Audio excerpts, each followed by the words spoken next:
Nagsisimula ang pelikula sa isang batang lalaki na palihim na lumalabas habang tulog pa ang kanyang pamilya. Nagkikita sila ng kanyang mga kaibigan na palihim ding nakatakas mula sa kanilang mga bahay. Summer noon at gusto ng mga bata na maglaro at magliwaliw sa labas. Palihim na pumunta ang 4 na bata sa bahay ng isang matandang banal na lalaki na nagngangalang Hajj. Naniniwala ang mga bata na 2 beses nang nagtungo si Hajj sa Mecca ngunit nabigo siyang makarating doon. Ikinuwento ni Chow na si Hajj ay isang salamangkero at iniligpit daw nito ang kanyang 7 asawa at inilibing sa bakuran. Sumilip ang isa sa mga bata sa loob ng bahay at nakita si Hajj na naglalaro ng kanyang ibon. Pagkalipas ng ilang sandali, nakasalubong ni na Chow at ng grupo ang 4 na lalaking laging uhaw at walang ginagawa ang mga tambay ng bayan. Wala silang ginawa kundi tumambay sa kalsada at bumati ng padalos sa mga babaeng dumaraan. Nagbiru-biruan sila sandali kasama ang mga bata bago bumalik sa dati nilang pwesto. Sa ibang bahagi ng bayan, dumadalo sina Miriam, Gigi at Tina sa kanilang klase sa pananahi. Nagrereklamo ang isa sa mga manggagawa na napakabagal ng trabaho ng mga dalaga. Ipinaliwanag naman ng may-ari na inuuna nila ang kalidad na kanyang pinahahalagahan. Pagkatapos, nagkwentuhan ang 3 dalaga tungkol sa pag-ibig at pagiging malapit. Ibinahagi ni Gigi na may kaibigan. Siyang nanood ng sine kasama ang nobyo at ginawa raw nila ang bagay sa loob ng sinehan at nagustuhan daw ito ng kaibigan niya. Nagtataka ang 3 tungkol sa bagay na iyon dahil hindi pa nila ito naranasan. Naniniwala sina Miriam at Gigi na dapat maranasan ang ganitong mga bagay bago magpakasal. Sumagot si Tina na tatapusin siya ng kanyang ama kapag ginawa niya iyon. Sinabi naman ng 2 na magiging maayos lang dahil hindi naman malalaman ng ama niya. Pagkatapos ng klase, pumunta ang mga dalaga sa simbahan at nagdasal sa kanilang patron santo. Nangako sila na magiging ganap na dalaga at mararanasan ang unang selyo ng pagdadalaga sa loob ng 1 buwan. Habang nananalangin sila, palihim na nakikinig ang tsismosa ng bayan na si Taita. Pag-uwi ng 3 dalaga, sinalubong sila ng mga batang lalaki mula kanina ng mga kapatid nila at ibinalita ang pagdating ng pinakamakisig na binata ng bayan, si Maxo, mula Italy. Ipinagdiriwang ng pamilya ni Maxo ang kanyang pagbabalik at hindi rin nagpahuli ang mga dalaga sa pagsulyap. Lalo na si Gigi na tila labis ang paghanga sa binata. Sa bahay ni Miriam, abala ang ina niya sa paghahanda ng tanghalian para kay Hajj na imbitado. Nagtanong si Miriam kung maaari siyang pumunta sa dalampasigan kasama ang mga kaibigan at pumayag ang ina basta't umuwi siya bago dumating ang ama. Sa dalampasigan, naghahanda ng maligo si Chow at ang kanyang ina. Gaya ng tipikal na inang mapagbiro, binigyan siya ng pinakamatinding paalala tungkol sa pagkalunod na ililigpit niya raw ang bata kapag nalunod ito. Dumating si Maxo kasama ang kanyang mga kaibigan. Nagkatinginan sila ni Gigi. Malinaw na may pagkagusto si Gigi kay Maxo at halatang alam yon ng binata. Habang kumakain ng pamilya ni Miriam kasama si Hajj, dumating si Taita na may dalang pagkain. Tinanong ni Yusef si Taita tungkol sa kanyang trabaho bilang tagapamagitan sa mga kasal. Ikinuwento niyang mahirap ang negosyo dahil marami raw kabataang gustong magpakasal ng walang bayad, kaya baka mawalan siya ng trabaho. Inalok ni Miriam ang pagkain kay Hajj, ngunit tumanggi ito dahil sa paniniwalang pangkultura. Nagpunta si Hajj sa banyo upang maghugas ng kamay habang pinagsasabihan ni Yusef ang asawa dahil naging bastos daw ito sa panauhin. Ipinaalala ni Yusef na dapat silang magpasalamat kay Hajj dahil sa kanya sila nakatira at mabait ito sa usapin ng upa. Habang nasa banyo, narinig ni Hajj ang tunog ng naliligo. Binuksan niya ang pinto at nagulat nang makita si Miriam.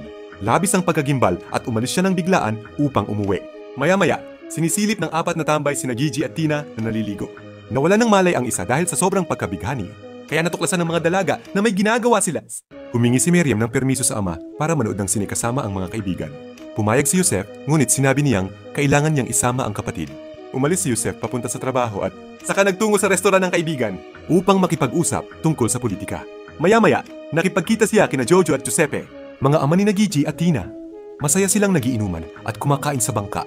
Kinagabihan, habang kumakain si Miriam kasama ang mga kaibigan, napansin niyang masamang nakatingin sa kanya si Hajj. Sa di kalayuan, dumating si Miro upang dalhin ang 4 na tambay para ipakita raw sa kanila ang tunay na mukha ng lagulet na ang ibig sabihin ay manilip sa mga butas ng dingding. Pagkatapos, sinubukan ng mga tambay na ligawan sina Miriam at ang mga dalagang bagong galing sa sinehan. Wala silang nakuha kundi malamig na pagtanggi. Kinabukasan, tumulong ang 4 na tambay sa paghahanda ng kasal ng kapatid ni Gigi. Nakita sila ni Yusef at pinaalis dahil natatakot. Siyang ligawan nila ang anak niya.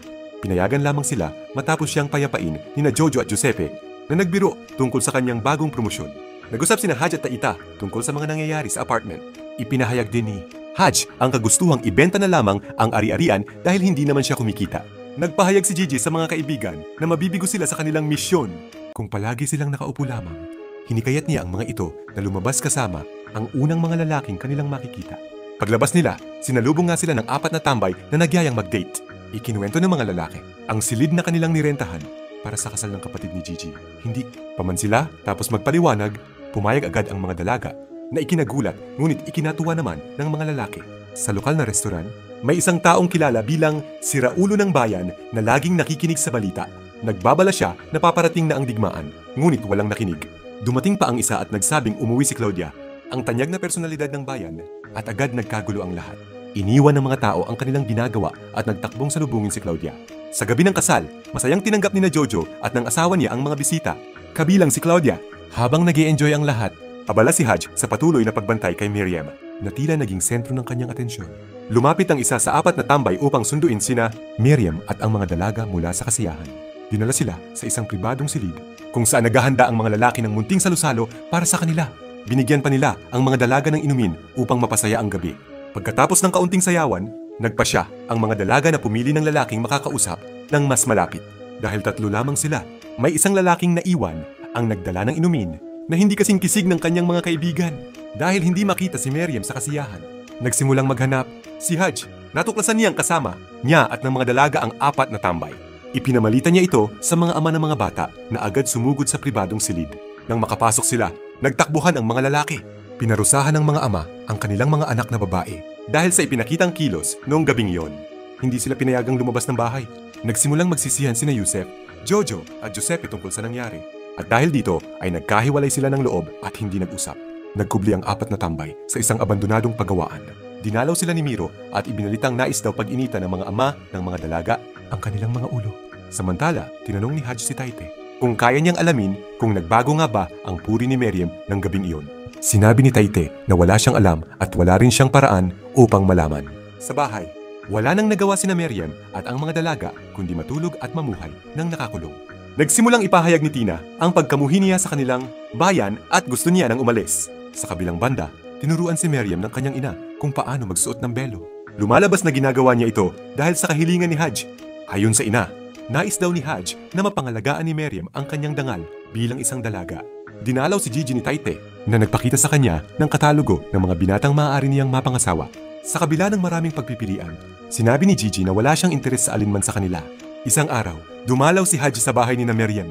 Naabutan niya itong naglilinis ng mag-isa dahil sa pagkakaground. Alam niyang si Haj ang nagsumbong sa kanila noon kaya galit si Miriam sa matanda. Umupo si Haj upang kausapin siya, ngunit napansin ni Miriam ang hindi kaaya-ayang intensyon nito. Nagtanong siya kung may nais itong inumin. Sagot ng matanda, gatas daw. Kumuha si Miriam ng sariwang gatas para kay Haj. Sadya, itong ibinuhos ng matanda sa dalaga na tumugon ng may kumpiyansa at pagkontrol dito. Dahil kitang-kita na niyang nahulog na ang matanda sa kanyang bitag. Sinabi ni Miriam kay Haj na kumbinsihin nito ang kanyang ama na payagan siyang bumalik sa klase sa pananahi. Kapalit nito, nangangako siyang susuotin ang belo at dadalawin pa si Haj habang suot iyon. Sumangayon ng matanda. Sa ibang bahagi ng bayan, taimtim na nanalangin ang mga ina ng mga dalaga para maghilom ang alita ng kanilang mga pamilya. Pumunta si Yusef sa restoran ng kaibigan at naalala ang magagandang panahong naglalaro sila ng soccer noon. Hinimok siya ng kaibigan na ayusin ang gusot kina Jojo at Giuseppe. Naputol ang usapan ng tawagin siya mula sa kalsada ni Haj. Sinabi ni Haj kay Yusef na nais niyang tapusin ang masasamang usap-usapan tungkol kay Miriam sa pamamagitan ng pag-aaruga rito. At kahit pakasalan pa ito, idiniin niyang tuturuan niya si Miriam maging isang ganap at kagalang-galang na babae.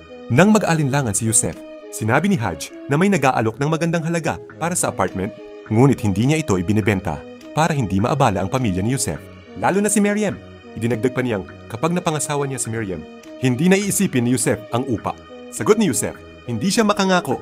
Nagpadala ng mensahe ang 4 na tambay sa mga dalaga. Guhit lamang ng puso at mga pangalan nila na kunwari raw ay isinulat gamit ang dugo. Bagaman, hindi tiyak ng mga dalaga kung tunay silang minamahal ng mga lalaki, naniniwala. Silang ang mga ito ang maaaring maging daan para maging ganap silang mga babae. Sabi ni Gigi, maaari pa nilang tuparin ang kanilang kasunduan sa pamamagitan ng pakikipagkita sa mga lalaki sa mga guho ng Carthage. Dinalaw ni Yusef si Jojo at nagkabati sila. Nakipagkita rin sila kay Giuseppe at nagbalik ang dati nilang samahan. Kinabukasan, dumalaw muli si Haj sa bahay nina Miriam at nadiskubre ang plano ng mga dalaga sa Carthage. Samantala, nakipagkita ang mga dalaga sa mga lalaki at sinabi nilang may 15 minuto lamang sila para tuparin ang kanilang kasunduan. Mabilis na ipinabatid ni Haj kay Yusef ang nangyayari. Hindi ito naging pabor sa kanya. Nainis si Yusef sa panghihimasok ng matanda at inakusahan siyang may masamang intensyon kay Miriam. Ibinunyag pa niya ang balak ni Hajj na pakasalan ng anak niya.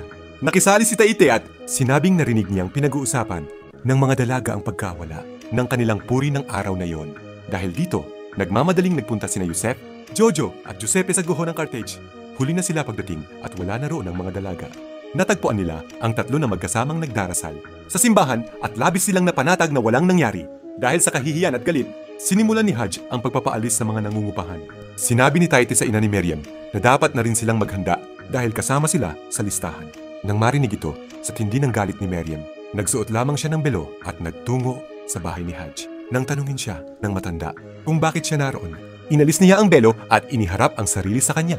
Nagulat ang matanda sa nakikita ang bagay na matagal niyang inasam. Subalit hindi kinaya ni Hajj ang tindi ng emosyon. Nalula siya sa sobrang pagpukaw ng damdamin at biglang bumigay ang kanyang puso.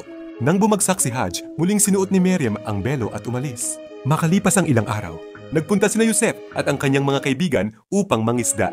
Samantala, nasa dalampasigan ang mga dalaga, masaya at malaya ng muli.